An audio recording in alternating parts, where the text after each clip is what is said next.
አንተ ያኔ እኛም እናውቀው በኋላ ላይ ናቢ መጥተው አንተን ሆነ ሌሎችንም ዋጋችሁን ለማሳነስ ከቄሮ ጀርባኛንን ያለ ነው የሚል ታሪክ አምጥተዋል። በእርግጥ ያኔ በተለያዩ ማህበራዊ መድረኮችም በብዙ ነገር የቄሮ ልሳን የቄሮ ትግል ዋና ምልክት ሆነ ትታይ የነበረው አንተ ነህ። ዛሬ ቄሮ የት ነው ያለው? የሁሉ መከራ ኦሮሞ ህዝብ ላይ ሲደርስ እንደው መረጃው አለ? የምታውቀው ነገር አለ?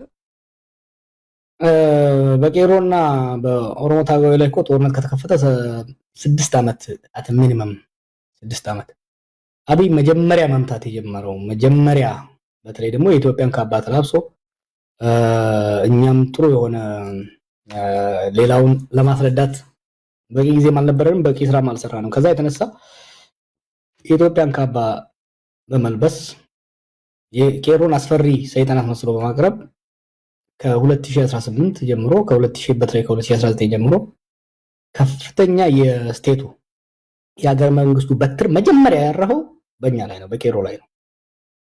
እና ያ ምት የፈጠረው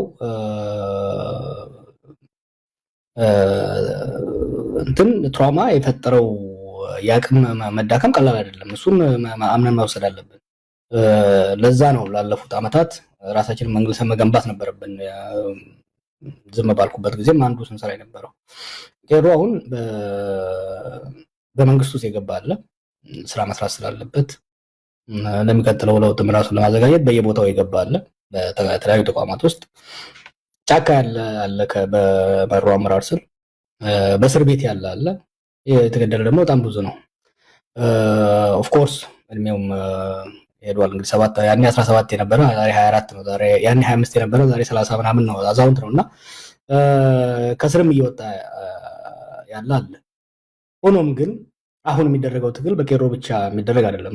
በነገራችን ላይ እኔ ወደ ፖለቲካው ስመለስ እነሱ የጠበቁት እንደ ድሮው ቄሮን አደራጅቼ ቄሮን አነቃቅቼ መንገድ ማዘጋ መስሏቸው የሚያውቋቸውን ቄሮዎች መግዛት ወይም ማሰር፣ ማፈን፣ ማታለል ላይ ነው ፎከስ ያደርጉት። አሁን ኢትዮጵያ ያለችበት ችግር በቄሮ ብቻ ሊፈታ የሚችል አይደለም። በአንድ ቡድን ሊፈታ የሚችል አይደለም። በሁሉም የሀገራችን ዜጎች የተባበረ የተናበበ የሀገርና የሕዝብን ህልውና ለማዳን በሚደረግ ርብርብ ነው ትግሉ መሄድ ያለበት። ቄሮ ያካበተው ልምድ አለ። ሌሎች የትግል አደረጃጀቶች ያካበቱት ልምድ አለ።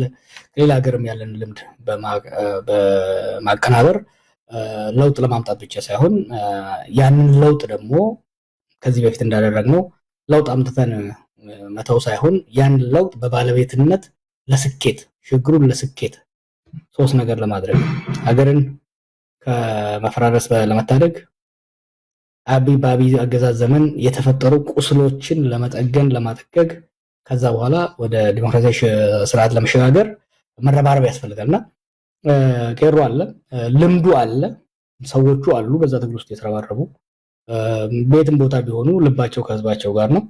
የሚያደርጉት ኮንትሪቢዩሽን አለ፣ የሚያደርጉት ሚና ትልቅ ይሆናል። ግን ብቻቸውን እንደ ድሮ ሊንቀሳቀሱ ብቻቸውን ውጤታማ አይሆኑም። ምክንያቱም ችግሩ ቅድም ብያዋለሁ፣ ያኔ እኮ የታገልነው መንግስት ነበረ፣ የስርዓት መሻሻል ነው። እንደውም የስርዓት ለውጥም እኮ አይደለም፣ የመንግስት ለውጥ ሪጂም ቼንጅም እኮ አይደለም። ያኔ የጠየቅነው ስርዓት ነበረ፣ መንግስት ነበረ፣ ዲሞክራሲያዊ እንዲሆን የታገልነው እኩልነትና ፍትሃዊነት እንዲመጣ ነው።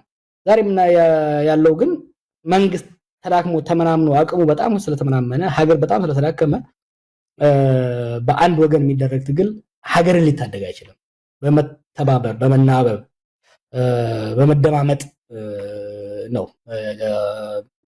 ጫካ ነፍጥ አንግቦ ጫካ ያለውም በየመንግስቱ ተሰግስጎ አንገቱን ደፍቶ ያለውም የዲያስፖራ ተበትኖ ያለውም ተደማምጦ ለውጥ ማምጣት ያ ለውጥ ደግሞ እንዳይጨናገፍ እንዳይጠለፍ ከሀዲዱ እንዳይወጣ ለመጠበቅ ሁሉም ልምዳችንን ማስተማር ያስፈልጋል።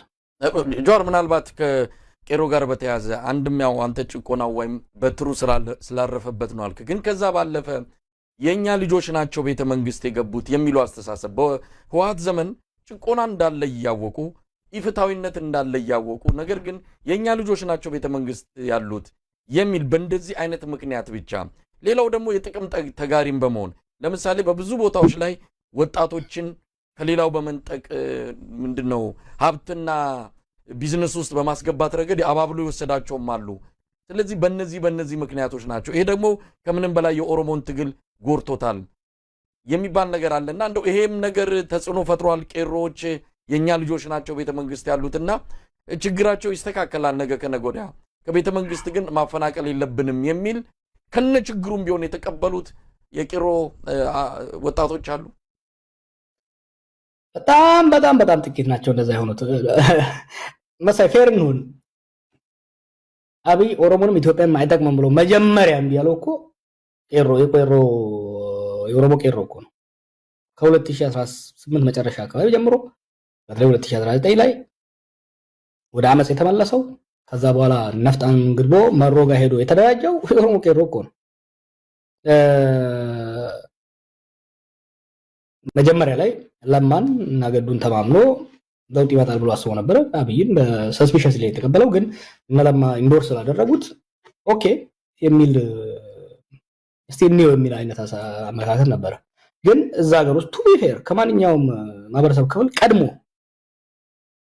ይሄ ሰው የአመራር ብቃት የለውም፣ የኦሮሞን ህዝብንም ሆነ የሌሎች ህዝቦችን ጥቅምና መብት ሊያስከብር አይችልም ብሎ ያመፀው በትር መሳሪያ የሚያነሳው ዛሬ ኮኤል የምንለው አብዛኛው ቄሮ ነው። እሱን እንትን ማድረግ የተወሰኑ አሉ። ግን አንተ የምትላቸው ወጣቶች ቄሮዎች አይደሉም። ቄሮ ማለት ዝም ብሎ ወጣቶች ብቻ አይደሉም። ይሄ በነገራችን ላይ ብዙዎቹ አሁን ይሄ ተረኛ ነን ባለጊዜ ነን ብለው ጎና ላይ የሚያወደረድሩት ድሮም የወዴት ተላላኪ የነበሩ ናቸው።